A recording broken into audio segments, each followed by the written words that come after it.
सकण press club के हाल में मौजूद आया जिते अज CDA पाकिस्तान पारा मेहरान TV जी 19 सालगिरह मल्हाई पई वञे।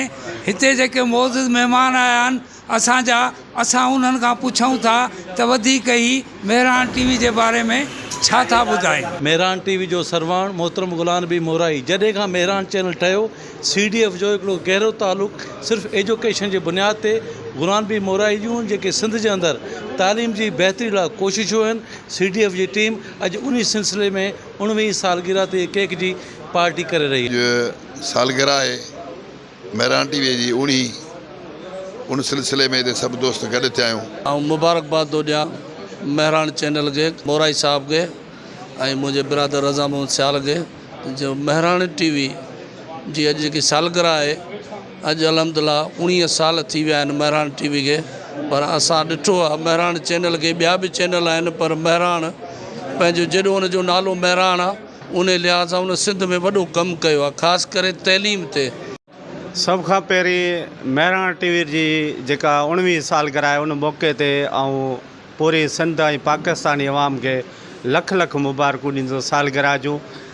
मेहरान TV हिकु चैनल सां गॾोगॾु मज़ामती किरदारु अदा कयो आहे।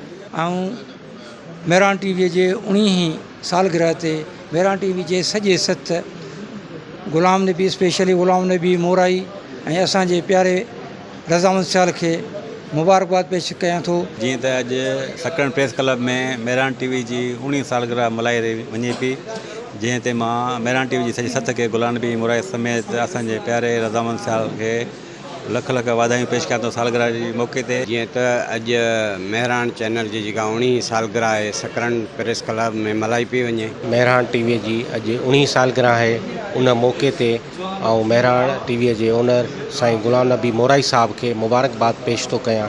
ऐं मेहरान TV जूं जेके सिंध जे माण्हुनि ग़रीब उन्हनि माण्हुनि जा जेके आवाज़ मथे पहुचाइण लाइ जेके कोशिशूं ऐं कावशूं आहिनि सो कंहिंखां ॻुझूं कोन्हनि। अल्हम्दुलिल्लाह जहिड़ो हुनजो नालो मेहरान आहे ईअं ई हूअ मेहरान वांगुरु कमु करे थी। महिरबानी अॼु मेहरान TV जी 19 सालगिरह मल्हाई पई वञे सकण प्रेस क्लब में। सालगिरह जे मौक़े ते हिन जो जेको मालिक आहे साईं गुलाम नबी मोराई ऐं उन जी सथ खे खोड़ सारियूं मुबारकूं। सलाम थो पेश कयां मेहरान TV जे रिपोर्टरनि खे बि जीअं हिते असांजो भाउ रज़ा मोहम्मद सियाल आहे जीअं सकण में पंहिंजे तालुके में हर जात 24 कलाक ॾिसंदासीं त माना रिपोर्टिंग कंदे। जीअं त अॼु सिंध मेहरान टेलीविज़न जी जेका असां 19 सालगिरह आहे उन 19 सालगिरह जे मौक़े ते असां उन जे CEO साईं गुलाम नबी मोराई साहब खे मुबारकबाद पेश करियूं था। चैनल नाले मां इहो चवंदुसि जॾहिं इलेक्ट्रॉनिक मीडिया जो दौरु हो ऐं KTN ऐं सिंध TV जो उरूज हो उन विच में 19 साल पहिरीं मेहरान चैनल पंहिंजो पाण खे मञायो उन विच में उन्हनि जो मुक़ाबिलो कयो। अॼु मेहरान चैनल जेको आहे सो दुनिया लेवल ते जेको आहे सुञातो वञे थो। 19 सालनि खां मेहरान TV सिंध जे हर जंग में कमु कयो आहे।